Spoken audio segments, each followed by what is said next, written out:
नमस्कार। आइए सुनते हैं शानी जी की लिखी कहानी जली हुई रस्सी। अपने बर्फ जैसे हाथों से वाहिद ने गर्दन से उलझा हुआ मफलर निकाला और साफिया की ओर फेंक दिया। पलक भर वाहिद की ओर देखकर साफिया ने मफलर उठाया और उसे तह करती हुई धीमे स्वर में बोली, क्या मिलाद में गए थे? वाहिद ने बड़े ठंडे ढंग से स्वीकृति सूचक सिर हिलाया और पास की खूंटी में कोट टांग खिड़की के पास आया। खिड़की के बाहर अंधेरा था, केवल सन्नाटे की ठंडी साएं साएं थी जिसे लपेटे बर्फीली हवा बह रही थी। किंचित सिहर कर वाहिद ने खिड़की के पल्ले लगा दिए और अपने बज उठते दांतों को एक दूसरे पर जमाते हुए बोला, कितनी सर्दी है, जिस्म बर्फ हुआ जा रहा है। चूल्हे में आग है क्या? प्रश्न पर साफिया ने आश्चर्य से वाहिद की ओर देखा। बोली, नहीं। चुपचाप खाट पर लेटे वाहिद के पास आई और उसके कंधे पर हाथ रखकर स्नेह सिक्त स्वर में बोली, मेरा बिस्तर गर्म है, वहां सो जाओ। वाहिद अपनी जगह लेटा रहा, कुछ बोला नहीं। थोड़ी देर के बाद उठकर पास ही पड़ी पोटली खींची, उसकी गांठें खोली और कागज की पुड़िया रुमाल से अलग कर बोला, शीरनी है, लो खाओ। रहने दो, साफिया बोली, सुबह खा लूंगी। क्या मिलाद में बहुत लोग थे? किसके यहाँ थी? वकील साहब के यहाँ। एक तो 11वें शरीफ की मिलादें और दूसरी इतनी सर्दी। वाहिद ने रजाई गर्दन तक खींच ली। अनायास भर उठने वाली झुरझुरी से एक बार सिहर कर अपना जिस्म समेटा और एक कोने में हो रहा। बंद किवाड़ों को धक्का मारकर अंधेरे और शीत में ठिठुरती हवा लौट गई और किवाड़ों की दराज में सिमटकर हवा दोशीजा की नटखट छुअन की तरह गर्म रजाई में भी वाहिद को छूकर कपा गई। पास वाले मकान से एक शोर उठ रहा था, एक बड़ी मीठी चहल पहल जिसमें पुरुष स्त्रियों के स्वर और हंसी मजाक के फव्वारे, तेगों की उठापटक बल्लियों और कफगीरों के टकराने और झनझनाने की आवाजों के साथ घुले मिले थे।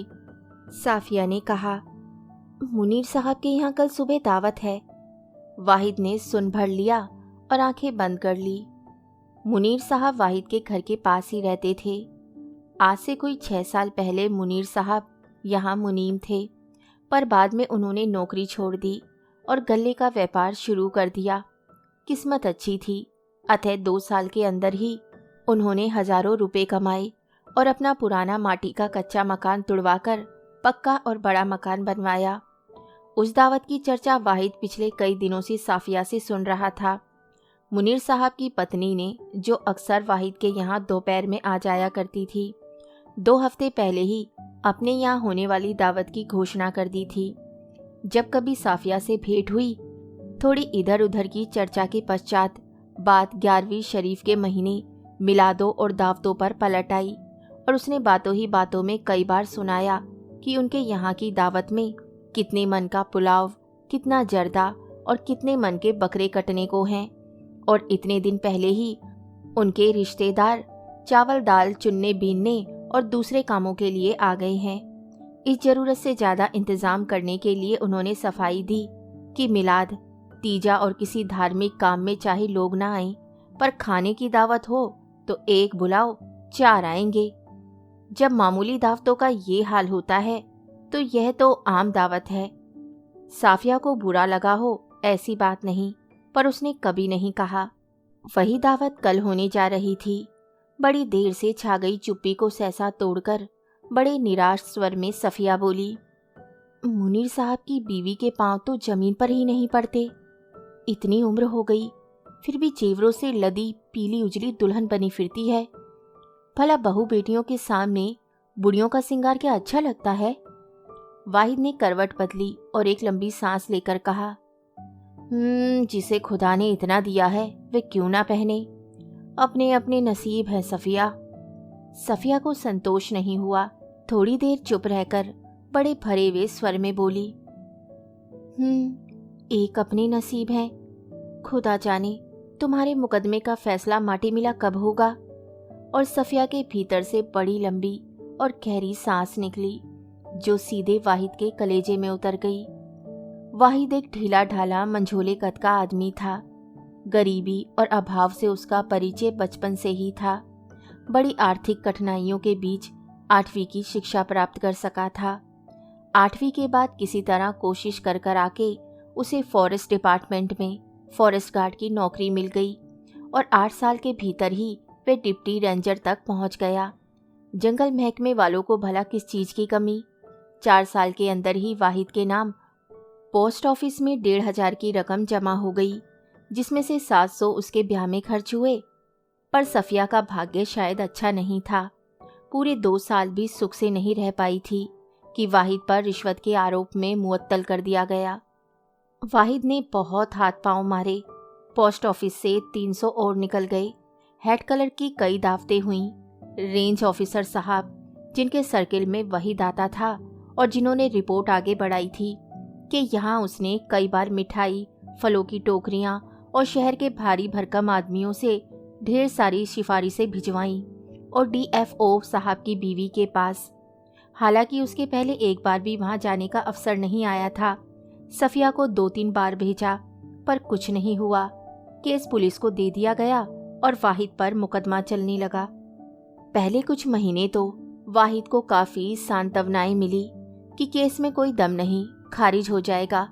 यहाँ वाले जाति और अन्याय करे पर ऊपर तो सबकी चिंता रखने वाला है। और वाहिद के केस के साथ अकेले वाहिद का ही नहीं, 2 और जनों का भाग्य जुड़ा है। अगर वाहिद दोषी भी है तो वे लोग तो निर्दोष हैं, इत्यादि। जब 1 साल का अरसा बीत जाने पर मुकदमा तय नहीं हुआ, पोस्ट ऑफिस से पूरे पैसे निकल गए और सफिया के जिस्म पर एक भी जेवर ना रहा तो वाहिद की हिम्मत टूट गई और पहले जुम्मे के अलावा कभी भी मस्जिद की ओर रुख ना करने वाला वाहिद अब 5 वक्त नमाज पढ़ने लगा। लगभग 2 साल के बाद फैसला हुआ और आशा के विपरीत अच्छे से अच्छा वकील लगाने के बावजूद वाहिद को साल भर की सजा हो गई।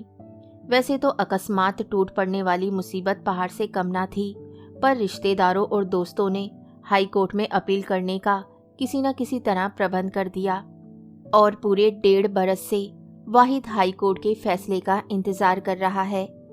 भले उस प्रतीक्षा में 1 जून के खाने के बाद 2 जून की चिंता की हड़बड़ाहट, सफिया की शिकायतें, दिन प्रतिदिन टूटता उसका स्वास्थ्य और उस दुर्दिन में मां बनने की एहतियात, आवश्यक दवाई व देखभाल की सारी समस्याएं शामिल हैं। मुनीर साहब के यहाँ से देगों में भारी कफगीरों के फेरने टकराने का स्वर गूंजा। बड़े जोर से छन छन की आवाज हुई और फिर घी में पड़े ढेर सारे मसालों की मीठी सौंधी खुशबू फैल गई। घी अब वाहिद के लिए ख्वाब था। जब तक लोअर कोर्ट से फैसला नहीं हुआ था, ऑफिस से मुअत्तली का अलाउंस मिल जाया करता था। उसका ही सहारा कम ना था, पर अब कहीं का कोई आसरा नहीं। उन कड़वे दिनों को वाहिद और सफिया मिलकर झेल भी ले। लेकिन उस मासूम जान का क्या होगा जो वाहिद के दुर्दिन में ही सफिया के भाग्य में आने को थी। प्राइवेट फंड की जो भी थोड़ी बहुत रकम जमा थी और वापस मिलने को थी, उसके जाने से बहुत पहले से रास्ते तैयार थे। अतः उसका क्या भरोसा। एक दिन झिझकती हुई सफिया बोली, एक बात कहूँ। पल भर के लिए वाहिद डर सा गया। पता नहीं सफिया कौन सी बात कहेगी। तुरंत जवाब देते नहीं बना। क्षण भर उसकी तरफ देखता रहा, फिर पास जाकर अपनी हथेलियों में उसका चेहरा ले बड़ी उदास आंखों से देखने लगा। क्या कहती हो? सफिया बोली, प्राइवेट फंड के पैसे मिलेंगे तो घी ला दोगे? बहुत दिनों से अपने यहाँ पुलाव नहीं बना। वाहिद के भीतर जैसे किसी ने हाथ डालकर खंगाल दिया हो। अपने को किसी तरह पहले वे संयत कर धीरे से मुस्कुराया, फिर जरा जोर से बनाई हुई हंसी हंसता हुआ बोला, बस। सफिया संकोच से लाल होकर मुस्कुराती हुई वाहिद के सीने में छिप गई। वहां से हटकर जब वाहिद दूसरे कमरे में आ गया तो निढाल सा खाट में पड़ गया। भीतर से उफनती रुलाई का आवेग पलकों पर, होठों पर बिछल रहा था। मुंह पोंछने के बहाने रुमाल से अपनी आंखें पोंछी और अपने लरज रहे होठ बाहों में भींच लिए। उस बात को भी 3 माह हो गए थे। सफिया ने 1-2 बार अप्रत्यक्ष रूप से पूछने की कोशिश की और चुप रह गई। उस रकम की वाहिद को आज भी प्रतीक्षा है। वाहिद ने करवट बदली। मुनीर साहब के यहाँ का शोर थम गया था और इक्की दुक्की आवाजें आ रही थी। सफिया थककर सो गई थी। सर्दी की सुबह वाहिद के लिए 8 से पहले नहीं होती, पर उस दिन देर से सोने पर भी आंखें सुबह जल्दी खुल गईं। वैसे काम होने या ना होने पर भी वह चाय आदि से निपटकर 9 से पहले ही बाहर निकल जाता है, लेकिन उस दिन उसकी चाय 10 बजे हुई। बाहर मुनीर साहब के यहाँ भीड़ इकट्ठी हो रही थी। साइकिल और पांवों की रोंद से उभड़ उभड़ कर धूल का बादल फैल बिखर रहा था। और दिनों की तरह चाय देते हुए आज सफिया ने ना तो राशन के समाप्त होने की बात कही और ना पूछा कि आज वाहिद कहाँ से क्या प्रबंध करेगा। पिछली रात भी कुछ नहीं था। सुबह का बच रहा थोड़ा खाना वाहिद और सफिया ने मिलकर खा लिया था। रात की मिलाद की शीरनी नाश्ते का काम दे गई थी। वाहिद ने पूछा, क्यों, क्या मुनीर साहब के यहाँ से कोई आया था? सफिया ने थोड़ा झिझकते हुए जवाब दिया, नहीं, हज़ाम आया था, आम दावत की खबर दे गया है। वाहिद ने और कुछ नहीं पूछा और बाहर निकल आया। मुनीर साहब के घर के सामने से लेकर दूसरे मोड़ तक लोगों का आना जाना लगा था। रंगीन धारीदार तहमत लपेटे, सफ़ेद और काली टोपियां लगाए, सिर में रुमाल बांधे लोग मुनीर साहब के घर की ओर बढ़ रहे थे। एकाएक सामने से रिजवी साहब दिखाई दिए। वाहिद उनसे कतराना चाहता था, पर जब सामने पड़ ही गए तो बरबस मुस्कुराकर आदाब करना ही पड़ा। रिजवी साहब के साथ 9 से लेकर 3 साल तक के 4 बच्चे चल रहे थे, जिनके सिर पर आड़ी टेढ़ी गंदी और तेल में चीकट मुड़ी मुड़ाई टोपियां थी। रिजवी साहब ने मुस्कुराकर पूछा, क्यों भाई, मुनीर साहब के यहाँ से आए हो क्या? वाहिद ने झिझक कर कहा, जी नहीं। वाहिद से रिजवी साहब बोले, तो फिर चलो ना। वाहिद क्षण भर चुप रहा, फिर संभल कर बोला, आप चलिए, मैं अभी आया। रिजवी साहब आगे बढ़ गए। कई 2 घंटों के बाद जब वाहिद लौटा तो मुनीर साहब के घर के सामने से भीड़ छट गई थी, पर महफिल अभी भी चल रही थी। कोई पूछे या ना पूछे, स्वागत करे या ना करे, लोग आते, सामने के नल पर हाथ धोते और बैठ जाते थे। एक ओर से कंधे पर कपड़े से ढका तश्त लिए चिचोड़ी हुई हड्डियों के गिर्द फैले ढेर सारे कुत्तों को हकालती हमीदा की माँ निकली। हमीदा की माँ पिछले 4 वर्षों से मुनीर साहब के यहाँ नौकर थी। अक्सर 30 त्योहारों के अवसर पर मुनीर साहब के यहाँ से शीरनी लेकर हमीदा की माँ वाहिद के यहाँ आया करती थी। उससे बात करने की ना तो वाहिद को ही कभी आवश्यकता पड़ी और ना अवसर ही आया। फिर भी वाहिद ने आज रोककर पूछा, हमीदा की माँ, क्या लिए जा रही हो? हमीदा की माँ ने पल्लू संभाल कर कहा, खाना है भैया, सिटी साहब के यहाँ पहुँचाने जा रही हूँ। भला वह क्यों?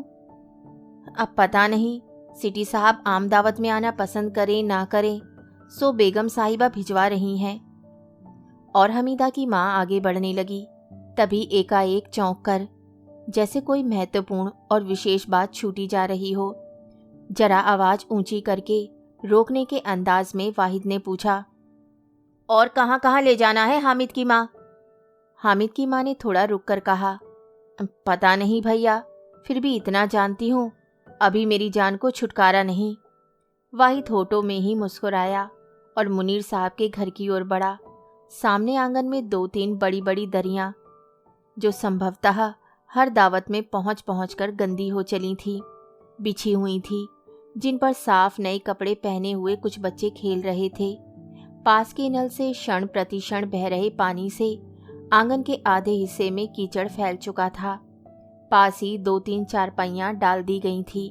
चारपाइयां शायद उन उम्मीदवारों के बैठने के लिए जो देर से आने के कारण चल रही 5 समाप्त होने और दूसरी 5 के प्रारंभ होने की प्रतीक्षा करते हैं। उन्हीं लोगों में से क्या वाहिद भी है? वे बड़े फीके ढंग से मन ही मन हंसा। रस्सी भले ही जल गई हो, पर क्या उसका बल इतनी जल्दी निकल जाएगा? थोड़ी देर वाहिद वहीं खड़ा रहा। वहाँ बैठने बिठाने अथवा पूछने के लिए किसी की आवश्यकता नहीं थी। लोग आते थे जाते थे। भीतर के कमरे से जहाँ खाना चल रहा था बर्तनों की टकराहट के साथ पुलाव की महक असासों के साथ वाहिद के फेफड़ों में भर गई। मुंह भर आया। घूंट हलक के नीचे उतारकर वाहिद एक और खड़े दांत खोदते ओक थूकते 2-3 दाढ़ी वाले बुजुर्गों के पास जा खड़ा हुआ। दांत के अंतरों में फंस गए गोश्त के टुकड़ों को तीली से निकाल फेंकने की जी तोड़ कोशिश करते हुए उन लोगों ने केवल वही सवाल किया जिसका जवाब वाहिद पिछले 1.5 बरस से प्राय हर मिलने वाले को दिया करता था कि उसके केस का क्या हुआ, किस वकील को लगाया है, कितनी परेशानियां हो गईं और अपील के फैसले को कितनी देर है आदि। वाहिद ने सैकड़ों बार कही बात एक बार फिर अपने अनमने ढंग से दोहरा दी। तभी दरवाजे के पास मुनीर साहब दिखाई दिए। इधर से ध्यान हटाकर वाहिद ने मुनीर साहब के चेहरे की तरफ अपनी आंखें जमा दी, पर लगातार कई मिनटों तक मुनीर साहब के चेहरे की तरफ देखते रहने पर भी उनका ध्यान वाहिद की तरफ नहीं लौटा और वे अपने किसी नौकर को हिदायतें देकर लौटने लगे तो अपनी जगह से एकदम आगे आ पुकार कर वाहिद ने कहा, मुनीर साहब आदाब अर्ज है। मुनीर साहब जाते जाते पल भर को रुके, आदाब लिया, वाहिद की ओर देखकर मुस्कुराए और तेजी से भीतर चले गए। एकदम पीछे अपनी जगह से लौटने से पूर्व वाहिद ने सुना। पास के दाढ़ी वाले सज्जन उसका नाम लेकर पुकार रहे थे। लौटकर देखा तो उन्होंने कहा, वाहिद मियाँ पान लीजिए। एक कम उम्र का लड़का वाहिद के आगे पान की तस्तरी बढ़ाई खड़ा था। क्षण भर रुककर वाहिद ने अपने इर्द गिर्द देखा। सामने खड़े लड़के पर एक निगाह डाली, तस्तरी से एक पान उठाकर मुंह में रखा और लौट रहे लोगों के पीछे हो लिया। घर पहुंचकर देखा सफिया तकिए में मुंह डाले चुपचाप पड़ी थी। बावर्ची खाने की ओर निगाह गई। चूल्हा लिपा पुता साफ था और धुले मंजे बर्तन चमक रहे थे। वाहिद को देखकर सफिया उठ बैठी और अपनी ओर घूरकर देख रहे वाहिद की आंखों में केवल निमिष भर के लिए देखकर ठंडे स्वर में पूछा, कितने लोग थे दावत में? हामिद की माँ तो आई नहीं। वाहिद के जले पर जैसे किसी ने नमक छिड़क दिया हो। तिल मिलाकर तीखे स्वर में उसने कहा, हामिदा की माँ की ऐसी की तैसी, मैं ऐसी दावतों में नहीं जाता। ये जानकर भी तुम ऐसे सवाल करती हो। हमने क्या पुलाव नहीं खाया? जिसने ना देखा हो वह सालों के यहाँ जाए। कहानी सुनने के लिए धन्यवाद। तो इसी के साथ मैं आपसे विदा लेती हूँ और कल फिर मिलती हूँ एक नई कहानी के साथ।